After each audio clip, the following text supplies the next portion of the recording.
When most people think of the American Revolution, they picture a simple clash of identities. The British wore red, the Americans wore blue, case closed. Or so we're taught. But the real reason the Continental Army wore blue had very little to do with battlefield fashion and much more to do with politics. Because America's first soldiers weren't initially fighting to create a new nation. Many believed they were fighting to preserve what it meant to be English. And their uniforms reflected exactly that.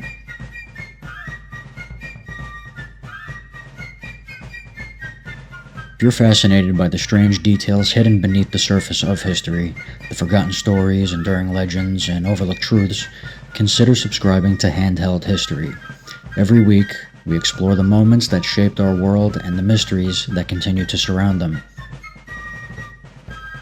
Now let's uncover why America's first soldiers chose to wear blue. Before the Revolution officially began, George Washington had already established a connection with the color blue.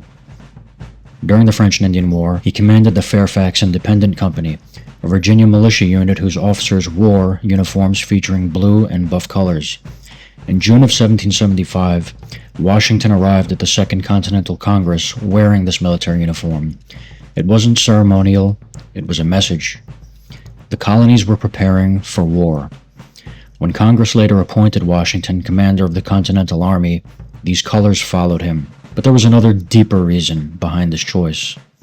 Blue and buff weren't just military colors, they were political colors. During the 18th century, blue and buff had become associated with Britain's Whig Party. The Whigs championed constitutional government, individual liberties, and limitations on royal authority. Many American revolutionaries considered themselves Whigs. Even after fighting had begun, numerous colonists didn't see themselves as rebels trying to overthrow British traditions.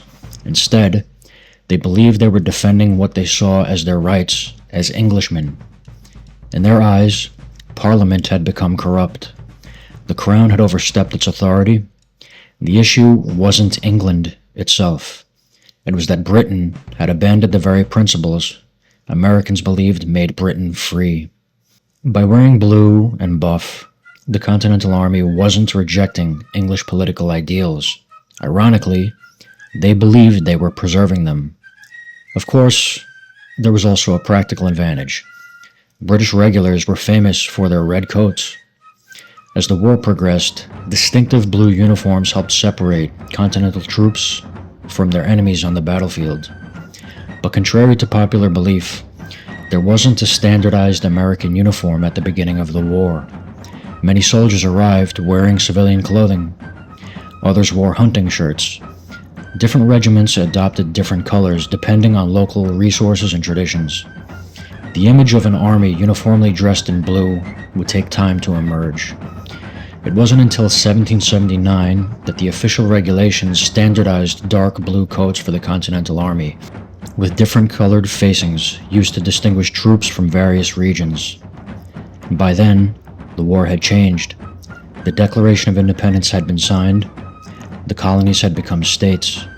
Americans increasingly thought of themselves not as English subjects defending traditional rights, but as citizens of an entirely new nation. Yet the blue uniforms remained.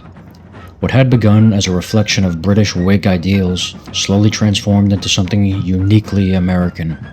And today, blue remains deeply tied to American military identity.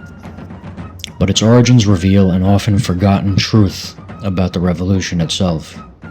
The American Revolution didn't begin as a fight to reject everything British.